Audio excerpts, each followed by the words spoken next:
గౌరవ మాజీ ముఖ్యమంత్రి గౌరవనీయులు కల్వకుంట్ల చంద్రశేఖరరావు గారు గత కొన్ని రోజులుగా 14 నెలలుగా ఫ్రీగా జీతం తీసుకుంటుండు, పని చేయకుండా జీతం తీసుకుంటుండు.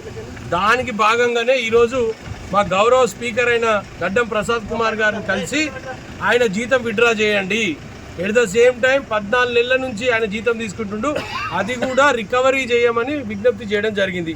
ప్రసాద్ కుమార్ గారు చాలా క్లియర్గా అలా సెక్రటరీకి రాసిండు, ప్లీజ్ ఎగ్జామిన్ అండ్ పుట్టప్ అని చాలా క్లియర్గా రాయడం జరిగింది. నేను ఒకటే కోరుతున్నా, కేసీఆర్ గారు మీరు ఎవ్వరు ర్యాగింగ్ చేయరు. మరి రేవంత్ అన్నకు మేము చెప్పినాం ర్యాగింగ్ చేయకండి అని చెప్పినాం, మీరు ర్యాగింగ్ చేస్తారని భయపడుతున్నాం. ఏం ర్యాగింగ్ చేయం మేము, 10 ఏళ్ళ ఎక్స్పీరియన్స్ ఉంది నీకు కూడా, చిన్నపిల్లగానివా కొత్తగా జాయిన్ అయినావా, ఎందుకు ర్యాగింగ్ చేస్తాము? ఒకవేళ నువ్వు పులివా పిల్లివా అనేది వస్తే తెలుస్తుంది. ఇంట్లో కూర్చొని నేను పులిని అని నీ కొడుకు చెప్తున్నాడు, నీ కొడుకు కూడా విజ్ఞప్తి చేస్తున్నా, మీ నాయనని తీసుకురా. ఎవ్వరు మీకు అండగా మేము ఉంటాం, కాంగ్రెస్ పార్టీ అండగా ఉంటుంది, ర్యాగింగ్ చేయకుండా చూసుకుంటాం. నేను ఒకటే అడుగుతా, కేటీఆర్ గారు నువ్వు సాఫ్ట్వేర్లో పని చేసినావు కదా, జీతము పని చేయకుండా నువ్వు జీతం ఇట్లా తీసుకుంటావా? నువ్వు పని చేసినా అని చెప్తావు పదే నువ్వు ఇట్లా పని చేయకుండా జీతం గిట్ల ఎప్పుడన్నా ఇచ్చిర్రా మీ ఆఫీసులల్లో?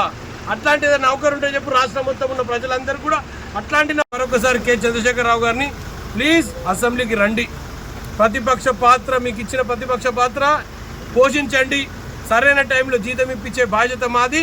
మా ప్రసాదానికి చెప్తాం, నీ అకౌంట్లో జీతం పడేటట్టు చేస్తాం.